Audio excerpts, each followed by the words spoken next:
how to identify and fix an error related to nouns and pronouns in a sentence. Let's start the video. You must have read about countable nouns and uncountable nouns. Countable nouns have singular and plural forms, and we use a and the with them, a book, the boys. But uncountable nouns have no plural forms. They have no plural forms, and we don't use a or an with them. Remember this. This is very important. What kind of uncountable nouns? Advice. We can't say an advice. News. We can't say a news. Information. We can't say an information. We can't say a furniture. We can't say a luggage, a scenery, or sceneries, because scenery, uncountable noun, it has no plural form, so scenery is wrong. Business, traffic, bread, paper, weather. Okay, so these are the uncountable nouns, and we can't use a or an with them. Remember this. For example, he gave me an advice. Is it correct? No, it is not correct, because we can't say an advice. Advice is an uncountable noun, and we can't use a or an with it. He gave me, what is the correct answer? He gave me some advice or a piece of advice. Okay, so we can also say a piece of work, a piece of news, a piece of information. We can also say some work, some news, some information. Okay, both are correct. Now pronouns. It's me or I. What is the correct pronoun to be used here? See the sentence. It's, is, was, they are known as be verbs. Okay, and they take complement after it. So if we are using pronoun as a complement, then it should be used in objective form, not in subjective form. So me is objective form, I is in subjective form. So what is the correct answer? It's me. It was him or he? It was him, not he. So pronoun as a complement, it should be used in objective form. See the next sentence. There is no difference between I or me and she or her. So when after preposition we use a pronoun as an object, then it should be used in objective form, not in nominative form. So I is wrong, me is correct, she is wrong, her correct. So the answer is there is no difference between me and her. What kind of pronoun should be used after than? See the example. He is taller than me. So after than we have used objective form. He is taller than I am. When it follows a verb. So am is a verb. So we have used the pronoun as a subject. So he is taller than I am. He is taller than I. You must have read this sentence also. But now it has become old-fashioned. A pronoun must agree with its antecedent in person, number and gender. See the examples. All students. So all is, what is the antecedent here? That is students. Okay. So we have to use a neutral gender here, that is there. And students are in plural number. So we have to use the pronoun in plural number. So that is there. All students must show their iCards. We can't say my iCards, we can't say his iCards, we can't say her iCards, because students are in plural number and his or her, they are in singular number. Each girl gave her own opinion. Now here each, what is the antecedent? Girl is in singular number, so we have used here her. Every boy, again boy is an antecedent, so we have used here his. Remember this. We should write a pronoun which must agree with the antecedent in person, number and gender.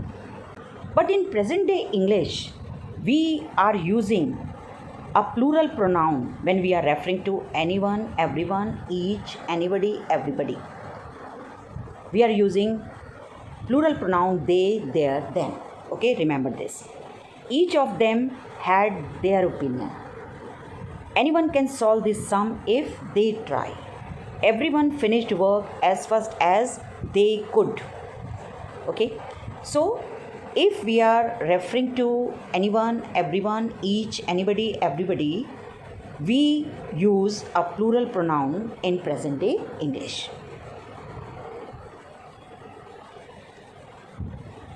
See the examples. I am taller than anyone or either. We have to choose one of my 6 cousins. So here anyone is referring to more than 2 persons. If we are referring to more than 2 persons, then we'll be using anyone, not either. Either will be used with 2, either of the 2 girls. And when we are referring to more than 2 persons, then we will be using anyone. Use verbs in singular with each, either and neither. So we have to use a singular verb with when we are referring to each, either and neither. Each of the girls has not done the work. Neither of them was or were responsible, was, not were. Either of the brothers is or are invited, is, not are. Each of the women was or were not paid 100 rupees, was, not were. So we'll be using singular verb. Very important. You must be confused about where to use who or whom.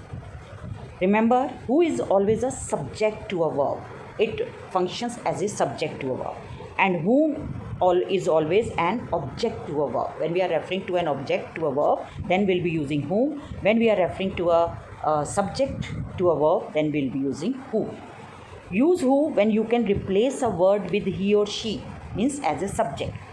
Use whom when you can replace a word with his or him or her, objective case. Okay.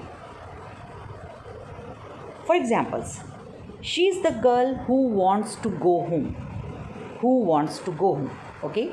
So if we replace it with, we can replace with he or she. So because we are talking about girls, so we'll be replacing it with she.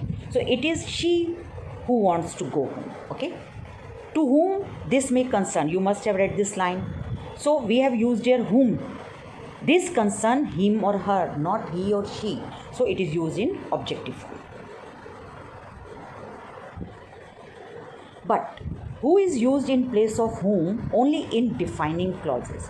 What are defining clauses? Defining relative clauses give essential information to identify or define the person or thing we are talking about. See the example. This is the old woman who I talked about this afternoon. So here we are talking about old woman. Okay. That's why we have used here who in place of whom. Who is she going with? So this is another example.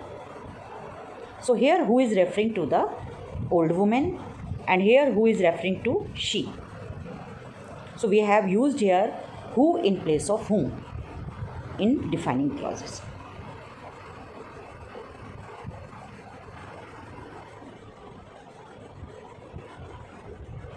Next, the verb of the subject, if the subject is a relative pronoun, should agree to the number and person with its antecedent. For example, this is one of the most interesting stories that have or has been published this year. What is the antecedent of that? Stories, plural number.